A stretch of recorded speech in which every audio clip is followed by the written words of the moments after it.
Okay, तो हमने 3 main force की टाइप्स को डिस्कस कर लिया है, जिसके अंदर हमारे पास ग्रेविटेशनल फ़ोर्स, फ्रिक्शनल फ़ोर्स और मैग्नेटिक फ़ोर्स थी। हमारी जो 4th टाइप है फ़ोर्स की, वो है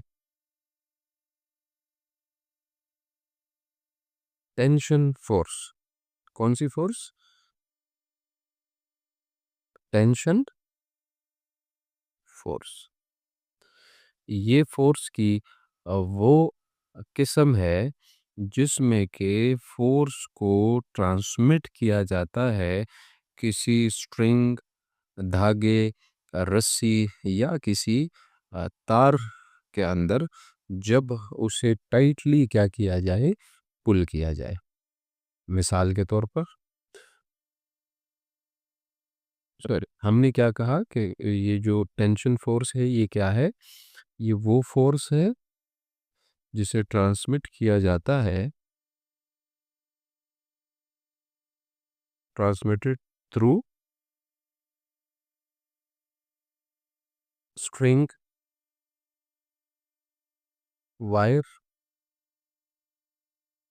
रोप वगैरह। ठीक है? कब? जब हम इसे टाइटली क्या करते हैं, पुल करते हैं। ठीक है? जब हम खींचते हैं किसी रस्सी वगैरह को, तो जो फोर्स उसमें हमारे पुल की तरफ बन रही होती है, उसको कहा जाता है टेंशन फोर्स। मिसाल के तौर पर आप टग ऑफ वार खेल रहे हैं। क्या खेल रहे थी? Tug of war. अब उसमें क्या होता है, ओपोनेंट्स कुछ एक तरफ से रस्सी को खींच रहे होते हैं और कुछ दूसरी तरफ से रस्सी को खींच रहे होते हैं। तो ये फोर्स जो कि रस्सी में सेंटर से इस तरफ ट्रांसमिट हो रही है और एक है जो इस तरफ हो रही है, इस फोर्स को क्या कहा जा रहा है? टेंशन कहा जा रहा है। तो सिंपली टेंशन को अगर हम दूसरे अल्फाज में करें तो tension is a pulling force. ये पुलिंग फोर्स है that acts in the direction the rope is being pulled, जो कि उस डायरेक्शन में एक्ट करती है जिस तरफ से रोप को पुल किया जाता है। तो ये सिर्फ रोप नहीं हो सकती। फॉर एग्जांपल, आपने किसी धागे के साथ कई छोटा पीस ऑफ स्टोन जो है वो बांध दिया है और धागा एक साइड पे अटैच है टू रूफ और टू सर्टेन स्टेबल स्ट्रक्चर। तो ये जो स्टोन होगा, ये जो धागे पे नीचे की तरफ जोर लगा रहा होगा, ये जो पुल क्रिएट हो रहा होगा, इसे क्या कहेंगे? हम टेंशन कहेंगे। ये कुछ रियल लाइफ लाइफ एप्लीकेशन में बहुत अहम हो जाता है।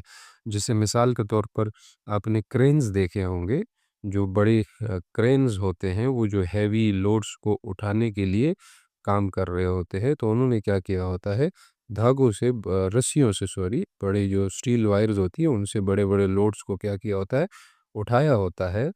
तो वो लोड उठ इसी वजह से रहा होता है कि ये जो टेंशन होती है इन स्ट्रिंग्स में, वो क्या कर रही होती है, इस ऑब्जेक्ट को पुल कर रही होती है। इसके अलावा आपने सस्पेंशन ब्रिजेस देखे होंगे, जो बड़े बड़े पुल होते हैं, उनमें जो वायर्स लगी होती है, जो कि एक तरफ और दूसरी तरफ क्या कर रही होती है, इस पुल को के साथ अटैच्ड होती है। ये यूज़लेस नहीं होती, बल्कि यही बेसिकली वो जो ये जो बार्स हैं, ये जो रोप्स हैं सस्पेंशन ब्रिज के अंदर, ये क्या करती हैं, ये इस पुल को अपनी पोजीशन में बरकरार रखती हैं और इसको नीचे गिरने नहीं देती। ठीक है जी? तो ये सिस्टम्स, ये दोनों जो हमने सिस्टम्स की एग्जांपल पढ़ी, इसमें अगर सिंपल ये टेंशन ना हो, ठीक, तो ये क्या कर जाएँगे, कोलैप्स कर जाएँगे। आप टेंशन फोर्सेस में भी देख सकते हैं, जब आप कोई तस्वीर अपनी किसी दीवार के ऊपर क्या करते हैं, टांगते हैं, ठीक, ये कोई पिक्चर है फ्रेम में, आप इसको क्या करते हैं, जब दीवार पे टांगते हैं तो इस रस्सी में भी सस्पेंशन जो टेंशन है वो आपको देखने को मिलेगी, जो कि इस पिक्चर को वहीं पर हैंग रखती है। अगर ये जो पिक्चर की कुव्वत है, फोर्स है, जो ये एक्सीड कर जाए तो टेंशन ब्रेक हो जाएगी और तस्वीर नीचे गिर जाएगी। तो ये क्या थी हमारे पास? टेंशन फोर्स थी। जो इसके अलावा नेक्स्ट फोर्स है जो कि इतनी कॉमन तो नहीं है लेकिन हमारी रोज़मर्रा ज़िंदगी में इस्तेमाल होती है, वो है स्प्रिंग फोर्स। वो क्या कहलाती है? स्प्रिंग फोर्स कहलाती है। अब ये स्प्रिंग फोर्स क्या है? ये किसी स्प्रिंग के साथ जब जो है उसे पुल किया जाए, स्ट्रेच किया जाए और या उसे जो है पुश करके कंप्रेस किया जाए, तो जो इसमें फोर्स क्रिएट होती है उसे क्या कहते हैं? स्प्रिंग फोर्स कहते हैं। ठीक है। तो व्हेन यू पेन जो आपके पास बॉल पॉइंट होते हैं उसमें बेस पे स्प्रिंग लगी होती है। उसमें जब आप बटन को क्या करते हैं? प्रेस करते हैं तो स्प्रिंग क्या हो जाता है? कंप्रेस हो जाता है।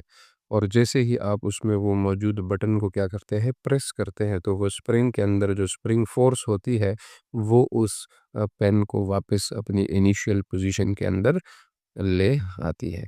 इसको इलास्टिक पोटेंशियल एनर्जी भी कहा जाता है, जो कि किसके अंदर स्टोर होती है?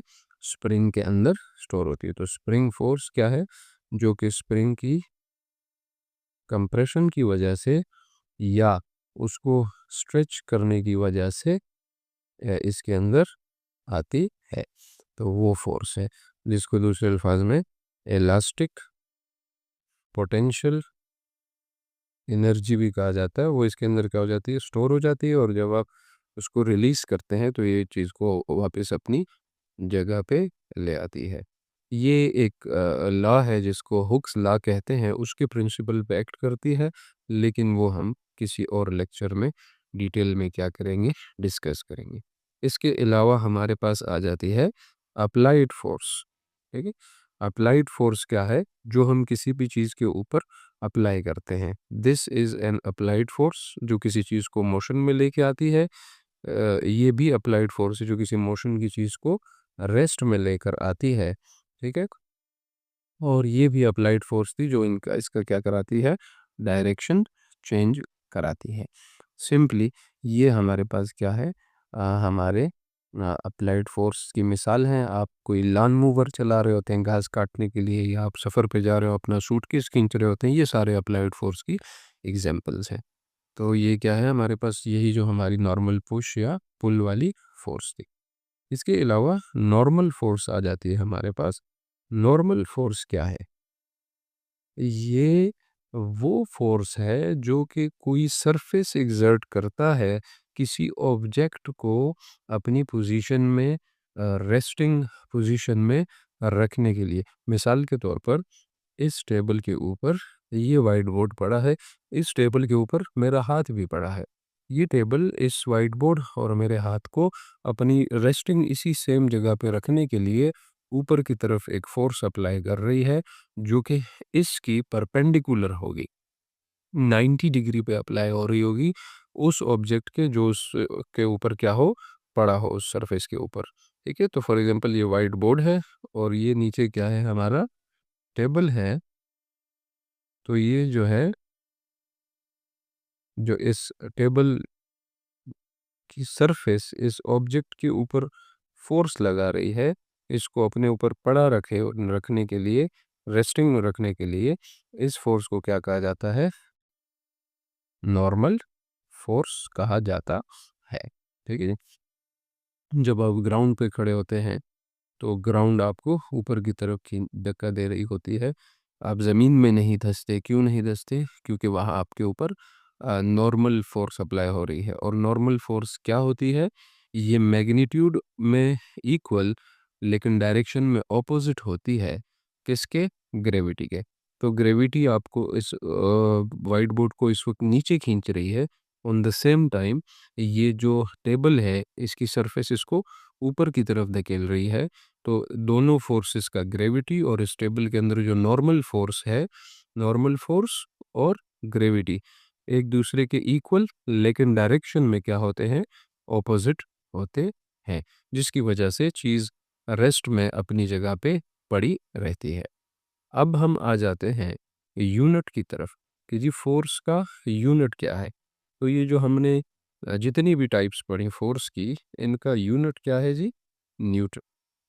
और न्यूटन होता क्या है, निहायत इसको एन से डिनोट किया जाता है। और निहायत सादा अल्फाज में अगर हम इसको डिफाइन करें तो न्यूटन वो फोर्स है जो कि 1 किलोग्राम के ऑब्जेक्ट को, यानी कोई ऑब्जेक्ट जिसका वजन 1 kg है, उसको स्पीड अप कराए 1 मीटर पर सेकंड पे। ठीक है, 1 मीटर पर सेकंड स्क्वायर।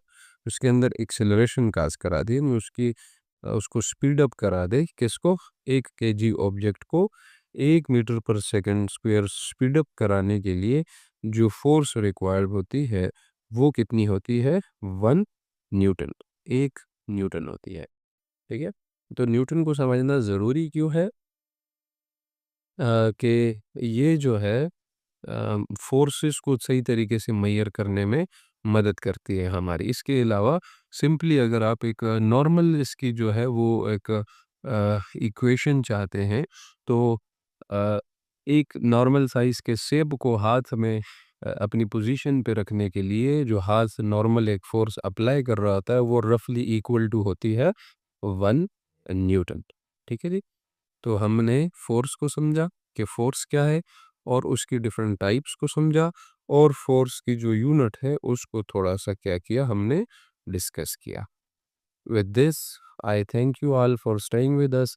अगर आप हमारे चैनल पे नए हैं तो मैं आपसे रिक्वेस्ट करता हूँ हमारे चैनल को सब्सक्राइब करें। इससे आपका कुछ नहीं जाएगा लेकिन हमें बहुत ज़्यादा सपोर्ट और मोटिवेशन मिलेगी। Thank you so much. खुश रहें, आबाद रहें। अल्लाह हाफिज़।